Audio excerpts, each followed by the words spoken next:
I've got to say, I'm a bit of a fan when it comes to the Legacy of Kain series, and when I saw that trailer of Defiance Remastered, I automatically went to Steam and pre-ordered the game, just like I did with the Soul Reaver Remaster. And if they do Blood Omen, I probably pre-ordered that as well, so I'm going to try and hold my nostalgia back of the series a bit, just to give my neutral, honest opinion of the game. Oh sorry, I love the game and the updated features. Legacy of Kain Defiance Remastered is an updated and graphics overhaul of the original 2003 title. About now, I usually talk about the campaign and the story and the gameplay, but I'll be repeating myself again. So if you want to know more about that, I'll leave a link to the original review of Defiance in the description below. Yet in short, the story is about defying fate and timelines, and to this day I never encountered a series quite like this one, with its story and lore across all of the games that spark discussions and vids about it to this day. The new design is exceptional, especially on Kain, where the eyes don't really pop out as they did in Soul Reaver Remaster. Also, I appreciate Raziel's updated model, where it seems to have more detail to him and he looks more like the one from the cutscenes now, and the upgrade in lighter and texture is a delight to the game. And I still enjoyed that I could swap between modern and classic textures at will, just like in SR Remaster. I often found myself switching back and forth to see what has been changed, and loving both modern and the original style, especially in the cutscenes, and the voice acting is still superb and sounds a tiny bit more crisper.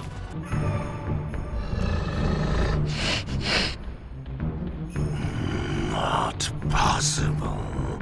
No, it could not be. Stand away, monster. No. That voice. Not possible. I know that voice. But he fell. The abyss. He ended there. I did not fall into the abyss. It remembers that, does it? For the gameplay, it's pretty much the same as the OG Defiance, with the exception that the PC version is controller compatible now without going into Steam controller layout and using the community controls.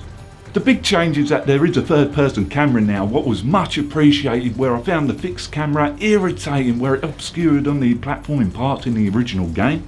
Although the fixed cam is not gone, where I could swap between the fixed and free cam at any time using the back trigger, what I found myself really enjoying. Where I found myself going back to the fixed cam in boss fights, but using the free cam during the platforming part. This really suited my play style, which I really didn't expect.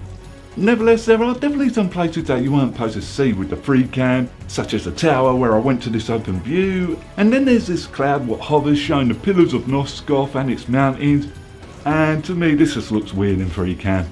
And there is a waypoint now with the hold of the back trigger, and the Reaver has XP displayed now in the menu along with the outfits and the tokens, also the health upgrades.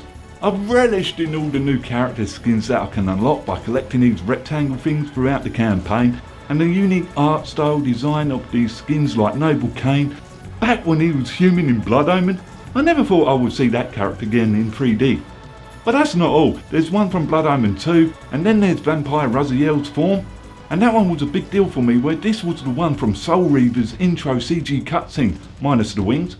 There's a map of Noskoth along with the local maps of the area now, and I value that they made this look like an old style map, even though I did not really use this feature that much, although I did appreciate it that it was there. However, I did get 2 crashes in the main game, and there are some weird bugs what I never experienced in the original, such as the enemy what got stuck to Kain, and I will be honest, this did make me laugh when this happened.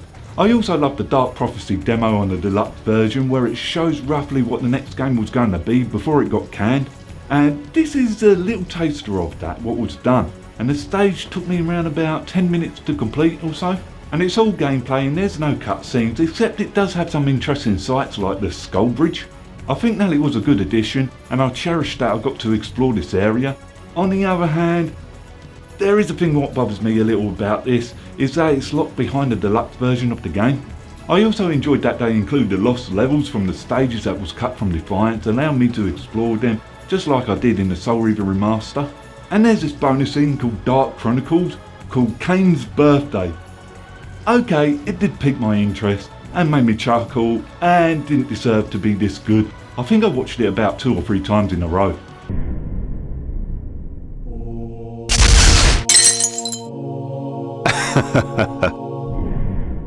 I know you're there, Raziel.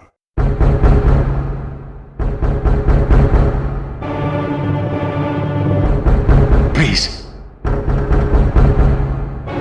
I'm biding my time.